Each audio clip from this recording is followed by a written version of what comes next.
Hello and welcome back to the channel.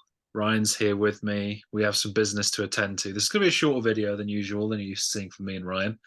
We are talking about the hilariously titled The Ballad of Darren by Blur. Their newest album Yes. came out Friday. We wanted to get a video out quick because our plan was we were going to get the Queens of the Stone Age video out in time for just not long after the newest one had come out, and we failed completely. So we were going to make up. Nowhere near. So what we're going to do is we're going to review the album, and then we're going to sort of say where it would land in our rankings. Of course, we did the Blur album ranking. Go check that out if you haven't, and our songs video. I'm going to, Ryan, give you the floor. Your thoughts on the Ballad of Darren. Well, first I'll just start with I think it's good. I enjoyed it. I saw the top review on Rated Music was The Car by Arctic Monkeys, which I thought was just hilarious because I get similar vibes to that. That's an album I really enjoy. Whereas yeah, this one it's good. It's only 36 minutes, which for Blur, I think all Blur albums are 50 minutes. So that really Really short for was a their boost. standards. Yeah. Yeah, yeah. So that was a boost for it to me.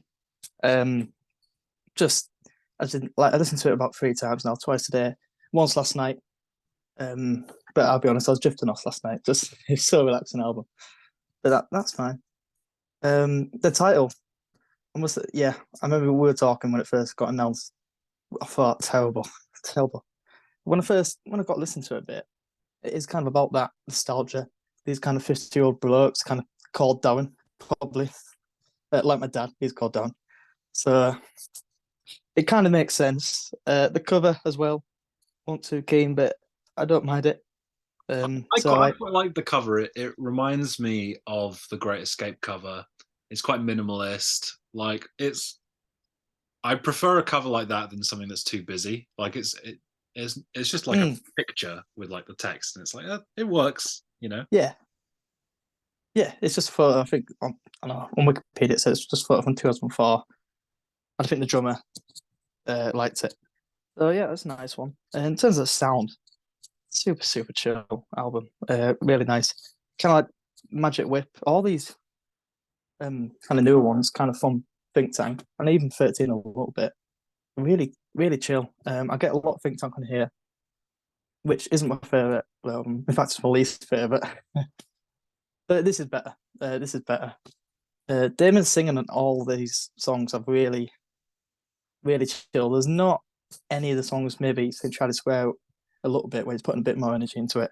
But all really chill. He's not uh, pushing his voice too hard, which is fine for me.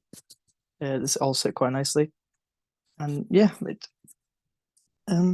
just in terms of favourites, I like Mubarak the most. It's up there. The bass and guitars are brilliant, especially the guitars are so addicting.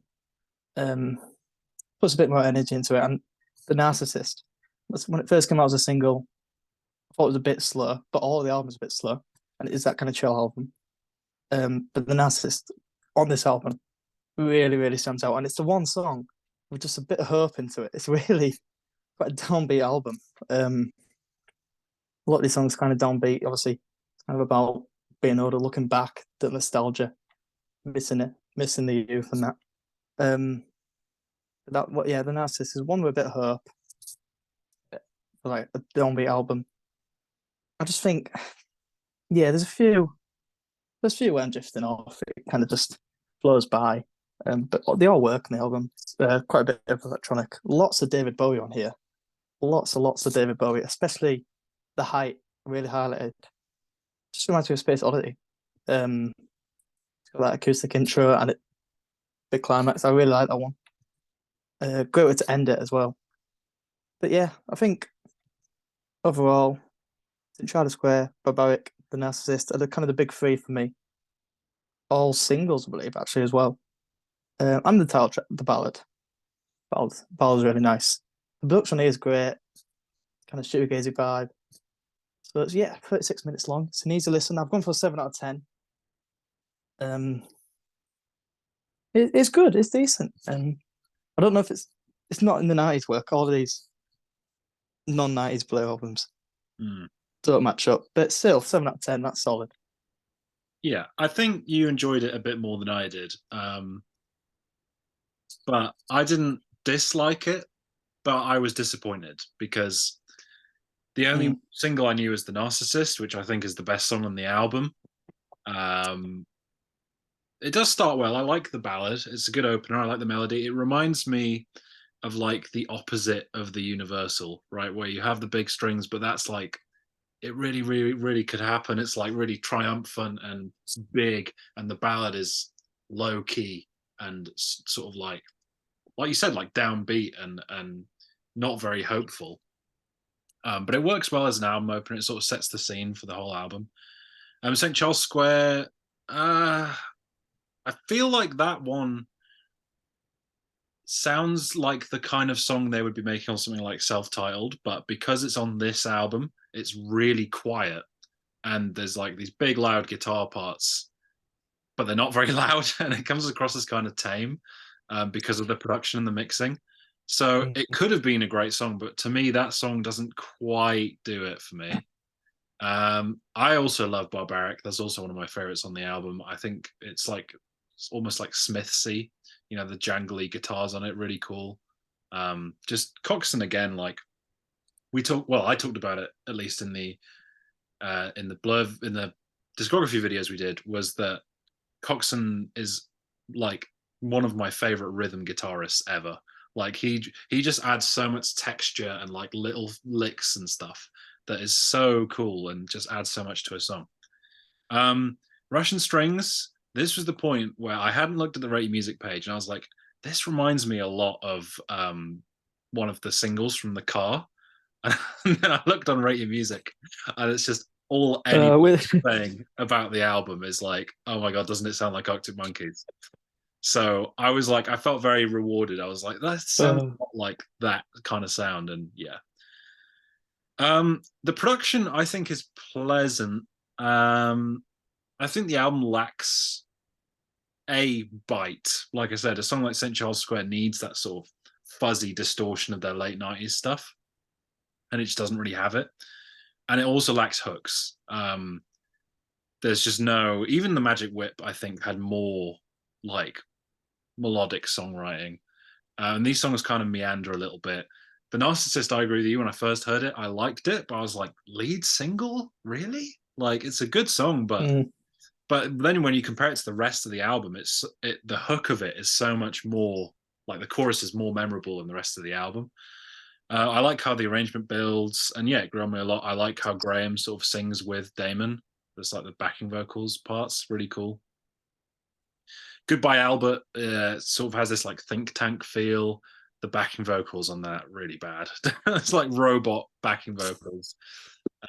Really don't work for me. And it's weird because I was actually a bigger fan of the Magic Whip than you were, I think.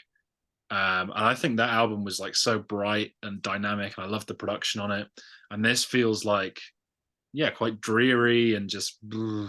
I mean, I think it's cool that it's they've got new songs to tour, and it's sort of like I feel like this album is something that they all wanted to make together, and it's kind of the reason that they are touring again and stuff like that. And I think it, like you said, it's about all of their lives, and it is something that the messages of these songs are relatable to every member of the band, which is cool.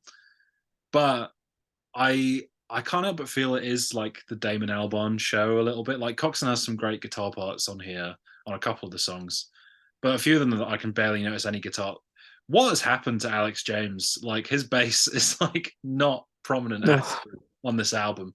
Like he has I think his bass on Barbaric is pretty cool, but like we are so far from the days of Girls and Boys where they would just build a song around his amazing bass parts. So that kind of sucks. Heights is a pretty cool closer, but other than the Narcissist, Barbaric, and the Ballad, I don't know if anything else here is making it to my Blur playlist.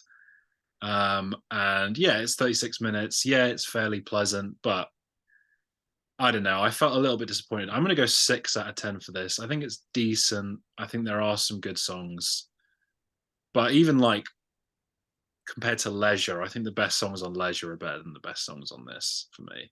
And I really loved Graham's other project from this year, The Wave, that he did, which is one of my favorite albums of the year. So I was excited for more. Like Graham Coxon's doing 2 albums this year, and I think that is much better than this personally. But yeah, there's some good stuff. I can see if you're a fan of Tranquility Base, Hotel and Casino, and or The Car by Arctic Monkeys, there's probably going to be something in here that you're going to enjoy. But for my enjoyment of Blur, it felt a little bit muted and a little bit, yeah, a bit too relaxed and not enough emphasis on the songwriting. So 6 out of 10 for me. And that means I would rank it 8th of 9. So behind Leisure, but ahead of Think Tank for me. What about you? Yeah, mine goes 7th, above Leisure, behind the Magic Whip. It's pretty close to the Magic Whip, really. Both kind of albums that are just a pleasant listen. They're both pleasant listens. It's almost ahead because it's 36 minutes long, this one. So that just helps it so much, I think, for me. Yeah, for sure. But yeah, pretty tight. I've got a lot of 7 out of 10s for Blur. Yeah, we mentioned a lot that they were never really able to have their albums be as good as their singles sometimes, but you know, that's how it goes. Thank you for watching. Let us know what you think of the Ballad of Darren. I'd be very interested to hear some thoughts. There were some connection issues in this video, but I think it'll be fine in the end.